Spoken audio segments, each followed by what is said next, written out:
Messieurs les présidents des organisations patronales, des organisations des commerçants, des chambres consulaires et chambres des métiers, mesdames et messieurs les directeurs généraux, directeurs nationaux et chefs de service, mesdames et messieurs les représentants des partenaires financiers et sociaux, mesdames et messieurs les représentants des autorités religieuses et coutumières, mesdames et messieurs les représentants des partis politiques et de la société civile, chers invités,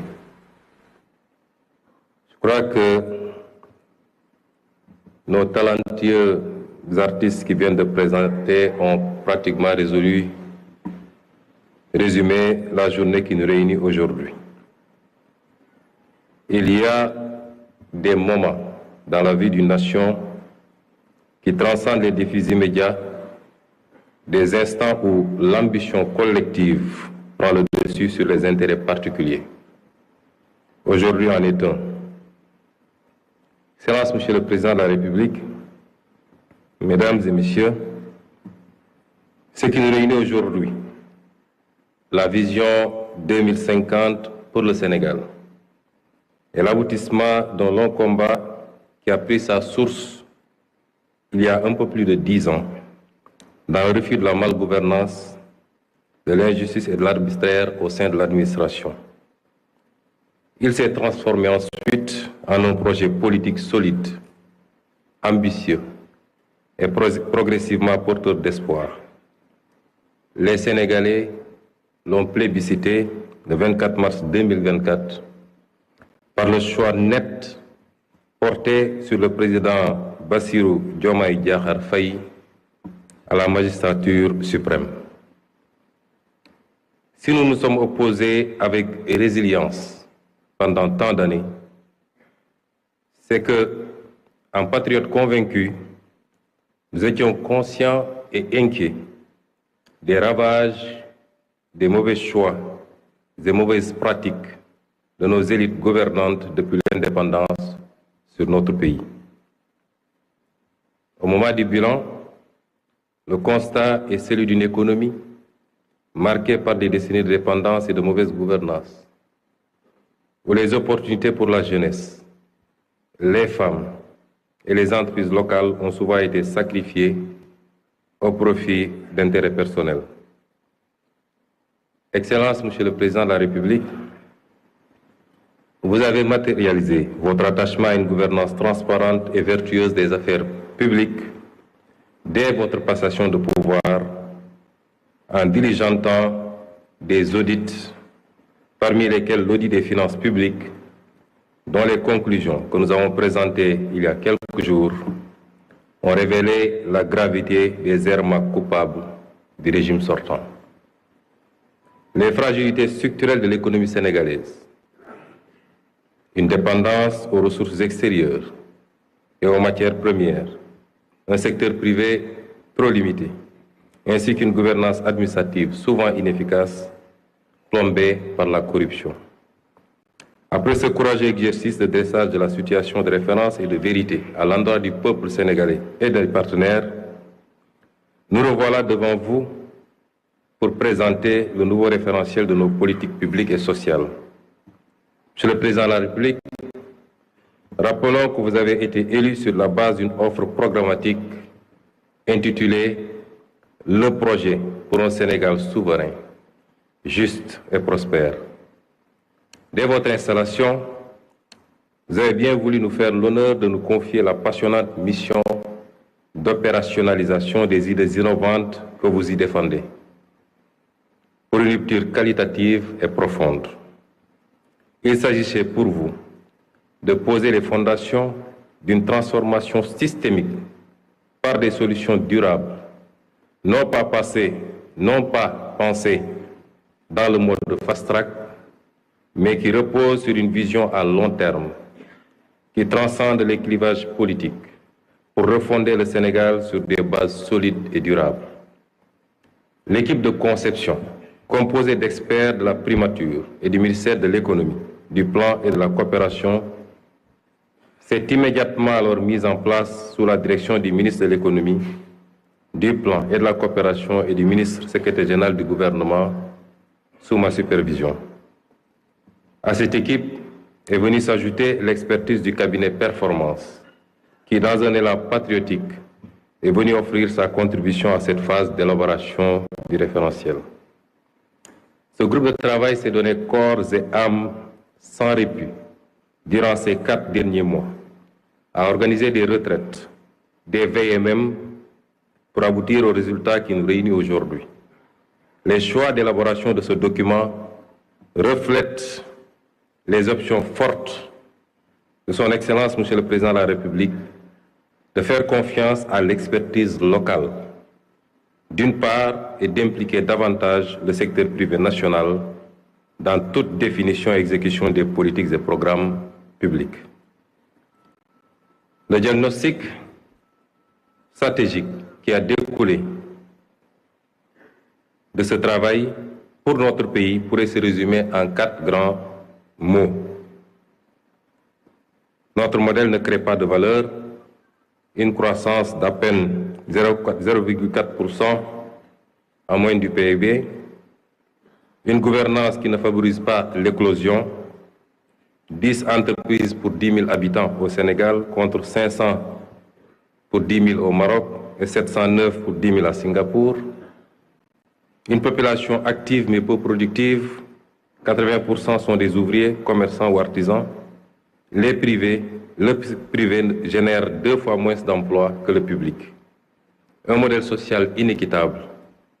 4 Sénégalais sur 10 sont pauvres. Et à l'indice de développement humain, nous sommes classés 169e sur 192. Voilà sommairement dressé les mots dont souffre notre pays. Ce cercle vicieux de dépendance et de sous-développement nous a maintenus à la lisière des trajectoires vertueuses qu'il nous incombait d'emprunter ces dernières décennies. Nos experts y reviendront plus largement lors de leur présentation. Nous savons hélas que nous ne pouvons plus revenir en arrière, mais nous pouvons prendre un nouveau départ. Commencer à partir de maintenant et emprunter une toute nouvelle trajectoire librement choisie, partagée et assumée. C'est la haute et noble ambition fixée par son Excellence le Président Bassirou Diomaye Diakhar Faye. Pour y parvenir, nous ne ferons plus comme avant, courir d'une réforme à une autre, d'un projet à un autre, touchant à tout, laissant bien souvent par-ci, par-là un goût d'inachevé, et toujours dans la précipitation électoraliste et le diktat du prochain mandat. Nous avons pris le pari d'adopter un nouveau modèle de développement sur le long terme, reposant d'une part sur un État stratège qui favorisera grandement le développement de filières compétitives, de pôles territoires viables, avec des villes épicentres et un secteur privé national fort. Comment y parvenir? Notre approche repose sur une transformation systémique, incluant bien entendu une plus grande responsabilisation de nos concitoyens d'ici et de la diaspora. À l'instar des économies qui ont décollé, nous développerons quelques solides moteurs de croissance sur lesquels nous appuierons pour créer une économie compétitive, gage d'un Sénégal souverain, juste et prospère. Nous l'illustrons en vous présentant l'arbre qui symbolise et synthétise notre vision 2050. Voici le baobab, emblème national. 4 parties principales composent cet arbre majestueux, familier dans nos paysages. Des racines, un tronc, des branches et des fruits. Voilà, mesdames et messieurs, les 4 axes stratégiques de l'agenda national de transformation du Sénégal. Notre baobab repose sur de solides racines qui représentent la bonne gouvernance et l'engagement africain.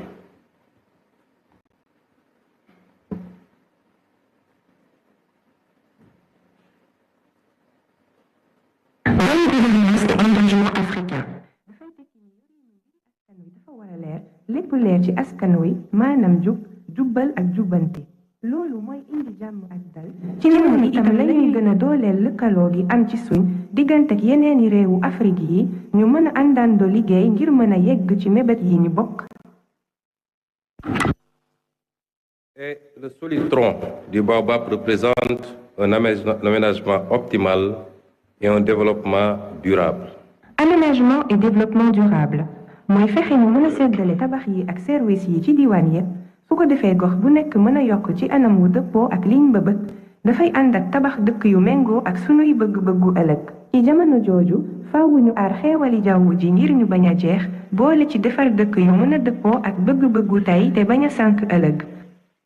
Mesdames et messieurs, les branches fournies représenteront notre capital humain de qualité et la garantie de l'équité sociale. Capital humain de qualité et équité sociale. Manam gën a sukkali njàng ak tàggat ngir jox askan wi xam-xam bu am njariñ ba noppi ñu gën a yemale askan wi ku nekk mën a am paj ak kaaraange bu ko weesoo ñu fexe ba kenn bañ a des ginnaaw ci yokkuteg réew mi. Et les fruits enfin qui représentent notre option de bâtir une économie compétitive. Économie compétitive. li ñu jublu mooy Sénégal bu moom boppam jub te am naataange ànd ak koom-koom gu am taxawaay maanaam sos koom-koom gu mën a joante ak àddina si loolu dina gën a dooleel barabi yokkute yi gën a yombal liggéey yi gën a yombal dundinu askan wi su réew mi jàppale secteur privé bi mu am doole ba noppi fexe moom boppam ci wàllu koom-koom loolu dina tax alal ji am njariñ ci askan wi ci noonu lañuy gën a yombalee ay liggéey ak ay gis-gis yu bees ci dëkk bi. Chacun de ces axes, qui vous sera détaillé tout à l'heure, constitue un pilier sur lequel on pourra s'appuyer pour arriver à un Sénégal souverain, juste et prospère. La nouvelle stratégie de développement pour les 25 prochaines années, grâce au scénario de rupture que nous proposons, devrait donc conduire à terme à récolter les fruits de notre baobab. Un Sénégal souverain, juste et prospère, c'est une nouvelle trajectoire de développement. C'est des moteurs de croissance en pleine expansion. C'est enfin une nouvelle carte économique et de nouveaux corridors. Monsieur le Président de la République, distingués invités, il ne me reste plus qu'à laisser la place à nos experts pour vous fournir plus de détails sur le nouveau référentiel. La présentation se fera en 3 étapes. Le diagnostic, qui sera introduit par M. Cheikh Moudou Thiam, directeur de la planification au ministère de l'économie, du plan et de la coopération. La vision 2050 par M. Victor Ndiaye du cabinet Performance, la déclinaison quinquennale et le cadre de mise en œuvre par M. Souleymane Diallo, directeur général de la planification et des politiques économiques au ministère de l'économie, du plan et de la coopération. Suivra ensuite le panel qui permettra à quelques discutants de donner leur première impression et à une représentation du gouvernement de répondre éventuellement à leurs sollicitations. On souhaiterait aussi que le panel se passe en langue nationale ou alors que ça passe d'une langue à une autre pour qu'il soit le plus inclusif possible et que pour que le maximum de Sénégalais puissent comprendre les enjeux de cette journée. Je vous remercie de votre aimable attention.